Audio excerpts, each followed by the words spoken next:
Young generation বসপাড়া এলাকায় যারা আছে সবাই মিলে আমরা আমাদের নিজেদের মহল্লা গিলেন পরিদর্শন করছি এবং আমরা আমাদের মতন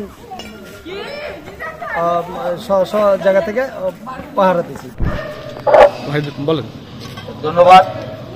আজকে আমরা সকলেই সাগরপাড়া বটতলার মোড়ে স্নেহের ছোট ভাই আমাদের সন্তানতুল্য ছাত্র বৈষম্য বিরোধী আন্দোলনের ছাত্র নেতৃবৃন্দের একটি অংশ আমাদের মাঝে আছেন। আমরা তাদেরকে এলাকাবাসীর পক্ষ থেকে আমরা পূর্ণাঙ্গ সহযোগিতা করছি। আমি পরিচয় দিয়ে আমি গোলাম মোস্তফা মামুন, রাজশাহী জেলা বিএনপি সাবেক সাংগঠনিক সম্পাদক।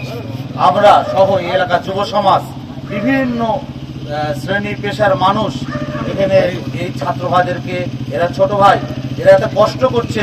শুধু কষ্ট করছে কেন? যাতে সাধারণ মানুষ আরামে ঘুমাতে পারে, দেশে কোনো বিশৃঙ্খলা সৃষ্টি না হয়।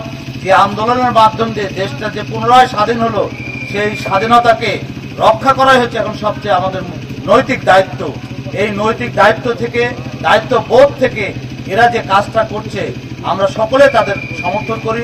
তাদের আন্দোলনে আমরা একত্রতা ঘোষণা করেছিলাম, আমরা আন্দোলনের মাঠে ছিলাম। মাঠে থেকে একটি যে ফ্যাসিবাদ সরকার আমাদের মাঝে ছিল, সেই ফ্যাসিবাদ সরকার পালাতে বাধ্য হয়েছে। গণতন্ত্র ও ফেরানোর জন্য এখন আমাদের সংগ্রাম করতে হবে।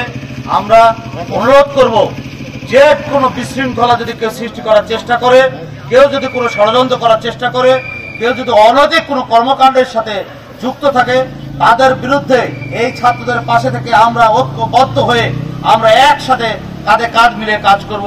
এটাই হবে আমাদের অঙ্গীকার এবং যে কোনো মূল্যে এই স্বাধীনতা রক্ষা করা হবে আমাদের এর আগামী দিনের চ্যালেঞ্জ।